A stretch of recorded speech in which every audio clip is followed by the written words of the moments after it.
today is because I'm educated. At the age of 11, I had no girlfriend because all my friends were married off.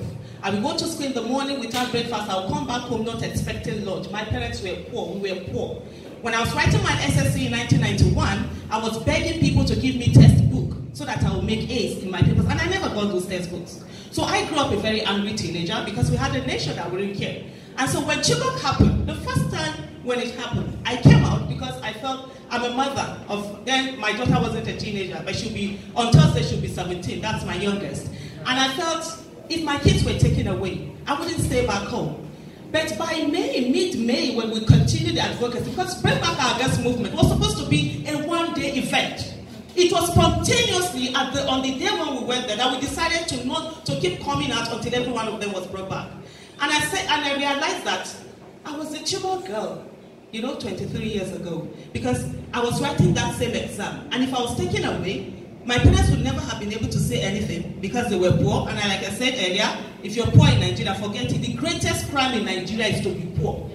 That is it. You're faceless, nameless, and voiceless. And nobody will care about you. So for me, just to have an understanding of that education, and also have an understanding of where we are. The place I grew up in Kano is a ghetto. It's called Panaru. For anybody who knows Kano or grew up in Kano, when you say Panaru, I mean, growing up, I will look at you. You ask me where am I from, I'll tell you Panaru, and the first thing is that you will move back because you'll be scared of me.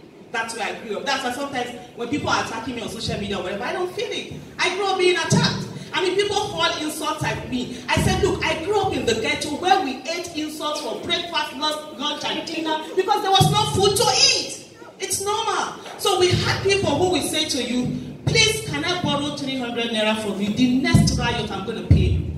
Let that sink in. People lived for riots because that's the only way they can be human beings. They had no education. They had nothing. They were not looked upon as people.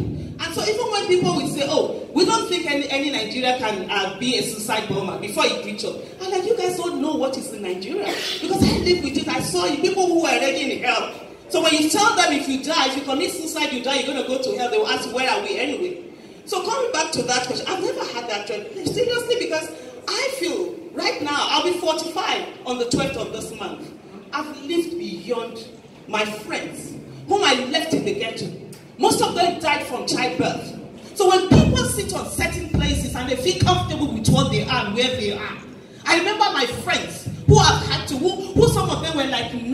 I remember following a child who was 9 years old to her husband's house and she was crying and begging and all of us took her there. I was a child too. There's so much in this country that is wrong with everything. There's a movement. We say that our primary, we cannot stay away because Chibok girls are our daughters. We might not have carried them in our wombs, but we carry them in our heart. And until each and every one of them is accounted for, we are not going anywhere. We said one thing at Bring Back Our Girls movement, that no Nigerian is more Nigerian than any Nigerian. The same way you treat Leah Sharif is the same way you treat Zara Buhari.